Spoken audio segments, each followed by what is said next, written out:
वर्षी सुमन दुदुम्बी बजावहीं, श्री रघुनाथ विमल जसु गावहीं।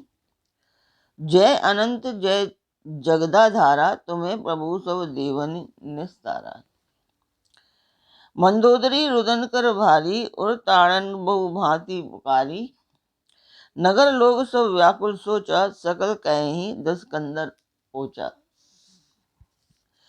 सो अभी बहु बरु जाऊ पराई, संजुग विमुख भय न भलाई। निज बुझ बल में बयूरी बढ़ावा, देव उतरू जो रिपु चढ़ावा। नमस्कार व्यूअर्स, और आप सब लोग कैसे हैं? आशा करती हूँ आप सब लोग अच्छे होंगे, स्वस्थ होंगे और मेरा रामचरितमानस का पाठ अवश्य देखते होंगे।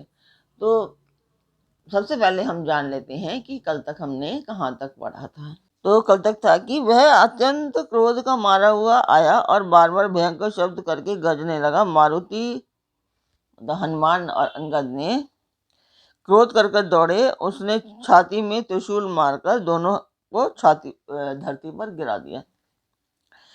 फिर उसने प्रभु श्री लक्ष्मण जी पर प्रचंड त्रिशूल छोड़ा। अनंत ने बाण मारकर, अनंत मतलब लक्ष्मण जी ने बाण मारकर उसके दो टुकड़े कर दिए। हनुमान जी और युवराज अंगद फिर उठकर क्रोध करके उसे मारने लगे, पर उसे चोट न लगी।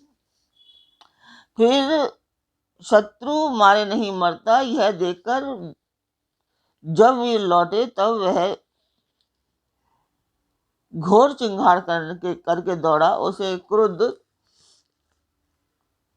काल की तरह आता देखकर लक्ष्मण जी ने भयानक बाण छोड़े। वज्र के समान बाणों को आते देखकर वह दुष्ट तुरंत ही अंतर्ध्यान हो गया और फिर भांति भांति के रूप धारण करके युद्ध करने लगा। वह कभी प्रकट होता था और कभी छिप जाता था। शत्रु को पराजित न होता देखकर वानर डरे। तब सर्पराज शेष जी मतलब लक्ष्मण जी बहुत ही क्रोधित हुए। लक्ष्मण जी ने मन में दृढ़ विचार किया कि इस पापी को मैं बहुत खिला चुका, अब और अधिक खिलाना अच्छा नहीं, अब तो इसे समाप्त कर देना ही चाहिए। कौशलपति श्री राम जी के प्रताप का स्मरण करके लक्ष्मण जी ने वीरोचित दर्प करके वाण का संधान किया। वाण छोड़ते ही उसकी छाती के बीच में जा लगा।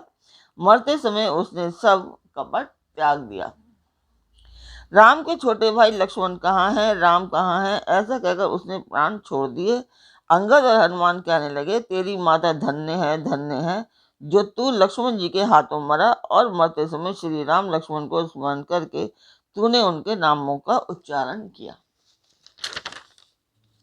तो कल तक हमने यहाँ तक जाना था। अब हम जान लेते हैं कि इस रामचरितमानस को पढ़ने का उद्देश्य। तो ये एक शुभ कार्य के लिए है और इसमें मैं आप लोगों का सहयोग चाहती हूँ कि ताकि मैं इसे जल्द से जल्द पूर्ण कर पाऊँ। तो यही मेरा उद्देश्य है। और मंदिर के लिए है और माता का मंदिर है।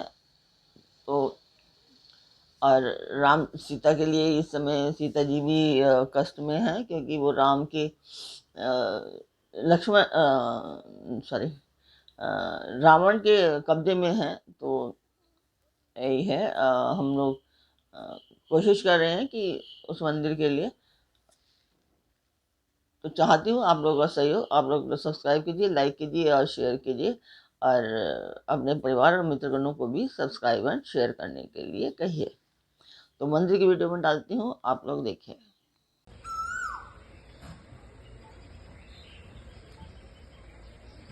तो वो मंदिर की वीडियो आपने देखी, आपको वो कैसी लगी कमेंट बॉक्स में मुझे अवश्य बताएं। मेरे पाठ के बारे में बताएं कि आपको मेरा पाठ कैसा लगता है, क्या अच्छा लगता है और इसमें क्या कमियां हैं। जो कमियां होंगी मैं उसको दूर करने का भरसक प्रयास करूंगी, और जो अच्छाइयाँ बताएंगे तो मुझे अच्छा लगेगा।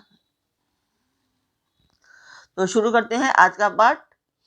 स्वागत करती हूँ मैं आप सभी का अपने इस कार्यक्रम रामचरितमानस के लंका कांड पाठ में। तो रामचरितमानस का पाठ सुनते रहिए और राम जी की कृपा पाते रहिए। बिनु प्रयास हनुमान पठायो, लंका द्वार राखी पुनि आयो। तासु मरण सुनी सुर गंधर्वा, चढ़ी विमान आए नभ सर्वा। हनुमान जी ने उनको बिना ही परिश्रम के उठा लिया और लंका के दरवाजे पर रखकर वे लौट आए। उनका मरनाम सुनकर देवता और गंधर्व आदि सब विमानों पर चढ़कर आकाश में आए।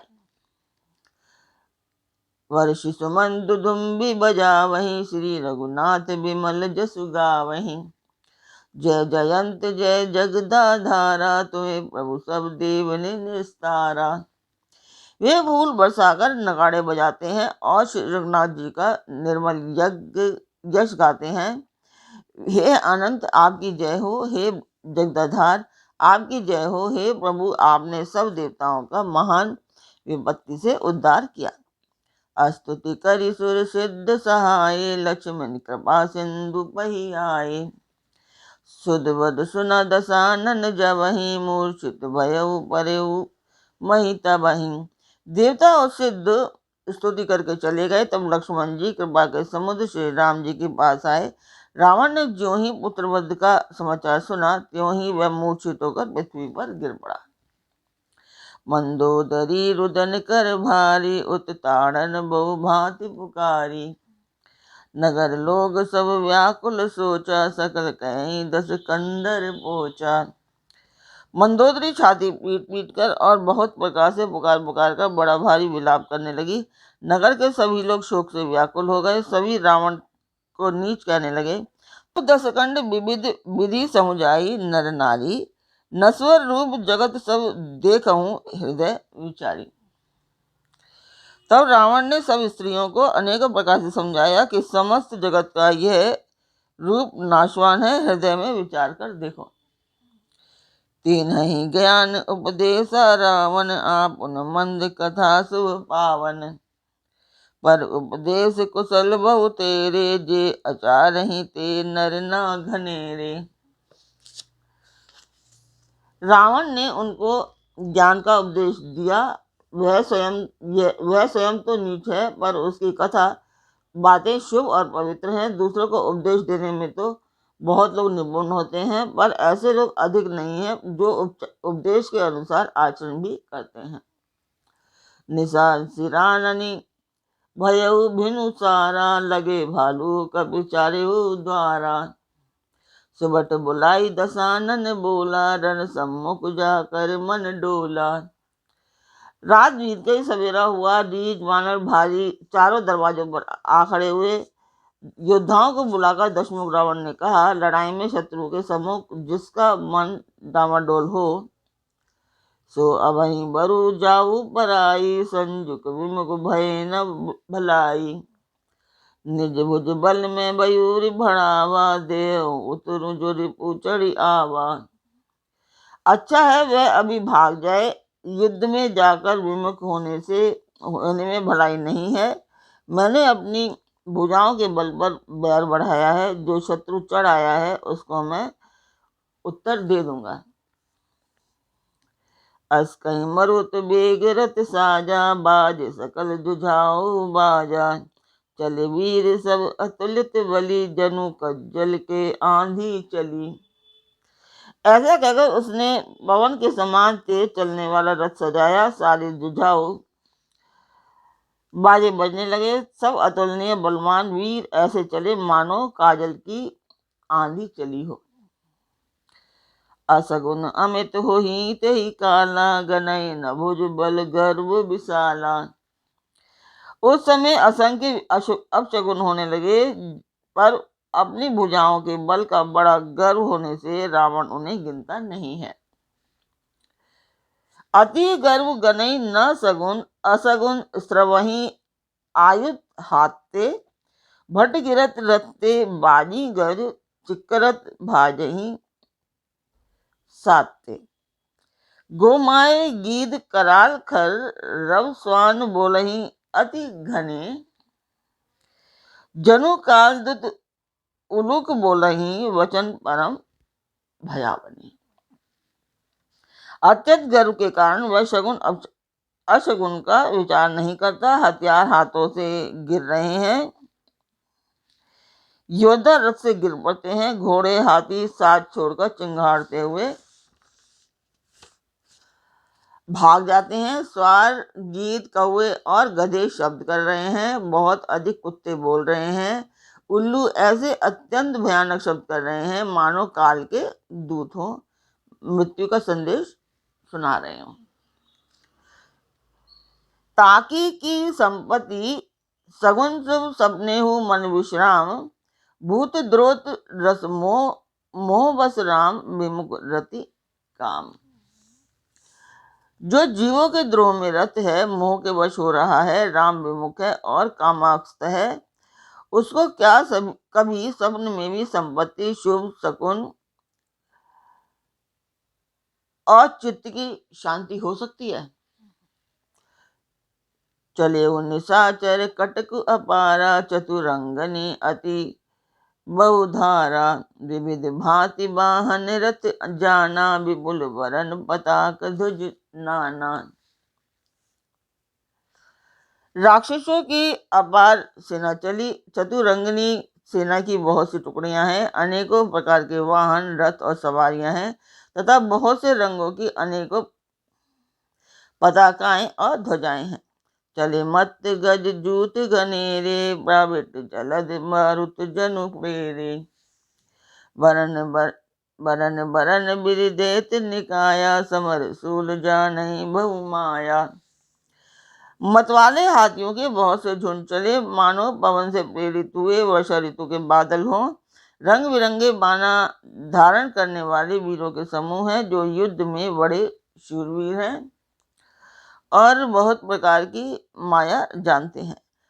अति विचित्र वाहिनी विराजी, वीर बसंत सेन जनु साजी, चलत कटक दिग सिंदूर डगहि, शोभित पयोधिक उधर डगमगहि। अत्यंत विचित्र फौज सुशोभित है, मानो वीर वसंत ने सेना सजाई हो। सेना के चलने में दिशाओं के हाथी दिखने लगे, समुद्र शोभित होने के हो गए और पर्वत डगमगाने लगे। उठी रेणु रवि गयौ छपाई, मरुत थकित वसुधा अकुलाई, पवन निशान घोर रव बाजही, प्रलय समय के घन जनु गजही। इतनी धूल उड़ी कि सूर्य छिप गए, फिर पवन रुक गया और पृथ्वी अकुला उठी। ढोल और नगाड़े भीषण ध्वनि से बज रहे हैं, जैसे प्रलय काल के बादल गरज रहे हों। तो आज का पार्ट मैं यहीं पर पूर्ण करती हूँ। कल फिर मिलेंगे, तब तक आप मेरा चैनल अवश्य सब्सक्राइब करें, लाइक करें और शेयर करें। और अपने परिवार और मित्रगणों को भी कहें कि सब्सक्राइब करें, शेयर करें और पार्ट सुनते समय लाइक भी करें। लाइक अवश्य करें और कमेंट बॉक्स, पार्ट आपको अच्छा लगता है तो कमेंट बॉक्स में कमेंट करके आप मुझे अवश्य बताएं। तो कल फिर मिलते हैं, तब तक के लिए नमस्कार।